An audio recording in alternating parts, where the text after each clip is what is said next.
Hey everyone, hope everyone's doing okay. I just wanted to show you a couple of things and read one of my favorite stories by an author named Max Lucado. He's also a pastor, but he's done a lot of things, a lot of writing. But this story, for some reason, has always caught me about, one, the kingdom of God, but two, who the king really is, and who we are in relation to this king. That would be God. Now, I gave a recent children's moment where I used this door.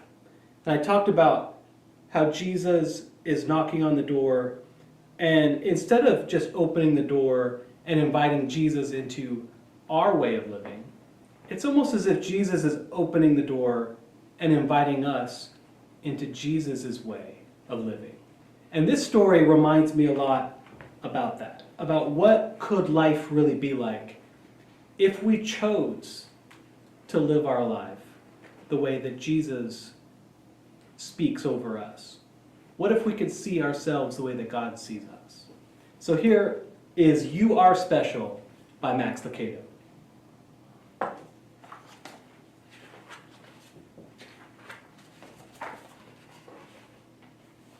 The Wemmicks were small wooden people, and all of the wooden people were carved by a woodworker named Eli. His workshop sat on a hill overlooking their village. Each Wemmick was different. Some had big noses. I know what that's like. Others had large eyes, and some were tall, and others were short. Some wore hats, others wore coats, but all were made by the same carver, and all lived in the same village.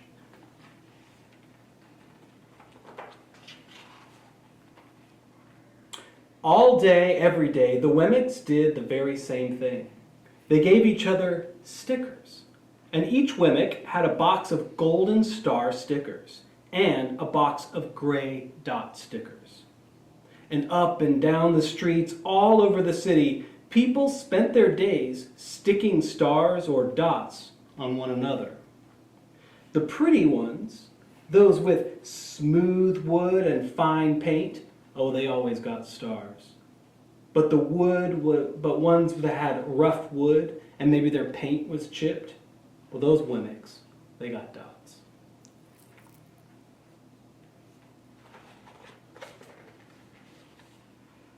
The talented ones, well, they got stars too. And some could lift big sticks high above their heads, and they could jump or do all kinds of tricks over boxes or do all kinds of things that others couldn't do. And still others knew big words or could sing pretty songs, and everyone gave them stars. And some Wemmicks, why, they had stars all over them. And every time they got a star, it made them feel so good. It made them want to do something else to get another star. And others, though, they could do very little. In fact, all that they could do was get dots.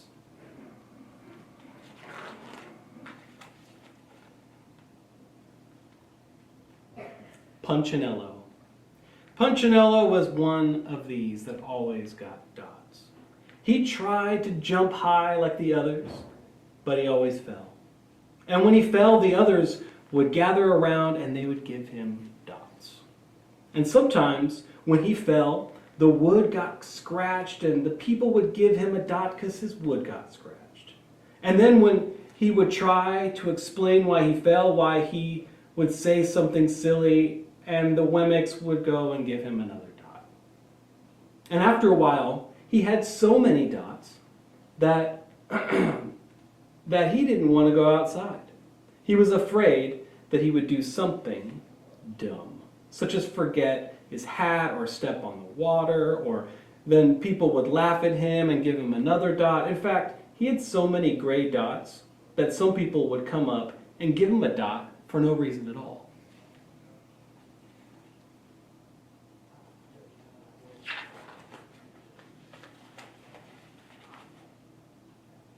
He doesn't deserve lots of dots, the wooden people would say. And they'd say to one another, he's not a good wooden person. And after a while, Punchinello believed them. "I'm not a good Wemmick," he would say. And a few times he went outside to hang around other Wemmicks who also had dots. And he felt better when he hung around people that also had lots of dots.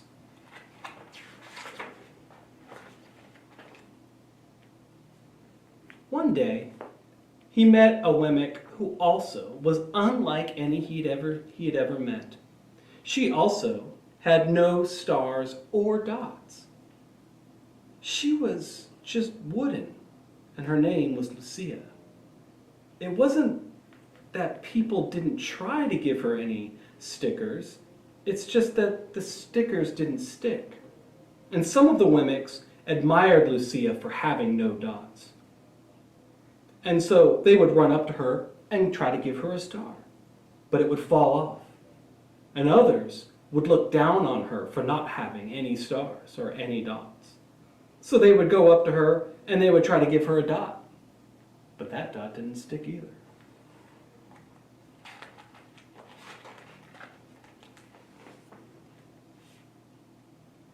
That's the way I want to be, thought Punchinello.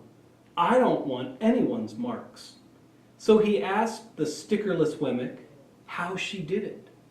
"It's easy," Lucia replied. "Every day I go and see Eli." "Eli?" "Yes, Eli, the wood carver. And I sit in his workshop. I sit in his workshop with him." "Why?" "Well, why don't you find out for yourself? Go up the hill, he's up there."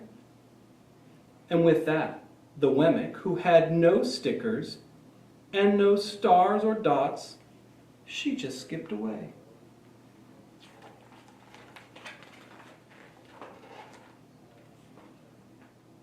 "Oh, will he want to see me?" Punchinello cried out. Lucia didn't hear, so Punchinello went home. He sat near a window and watched the wooden people as they scurried around, giving each other stars and dots. "It's not right," he muttered to himself, and he decided to go to see Eli.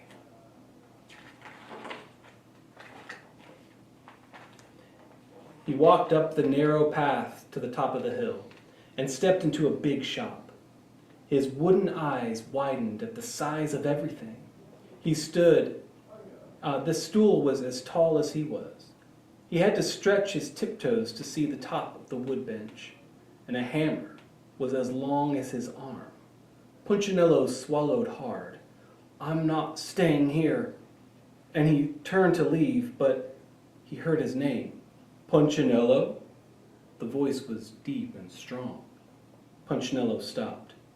"Punchinello, how good to see you. Come and let me have a good look at you." Punchinello turned slowly and looked at the large bearded craftsman. "You know my name?" the little Wemmick asked. "Of course I do. I made you." Eli stooped down and picked him up and set him on the bench. The maker spoke thoughtfully as he looked at the gray dots. "Looks like you've been given some bad marks."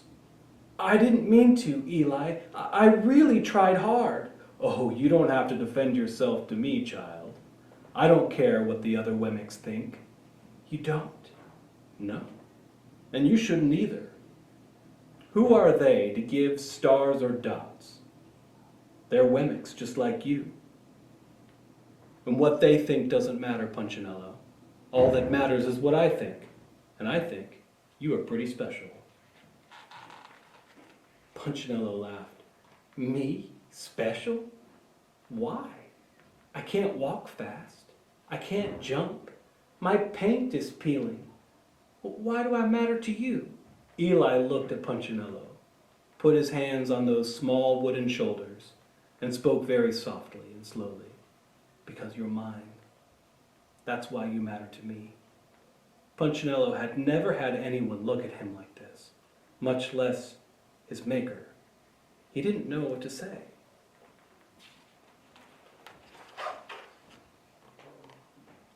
"Every day I've been hoping that you'd come," Eli explained.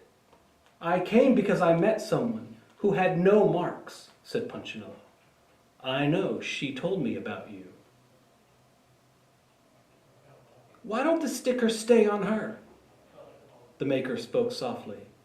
Because she has decided that what I think is more important than what others think. The stickers only stick if you want them to. What? The stickers only stick if they matter to you. The more you trust my love, the less you care about those stickers. I'm not sure I understand. Eli smiled. You will. But it will take time. You got a lot of marks. For now, just come to see me every day, and let me remind you how much I care.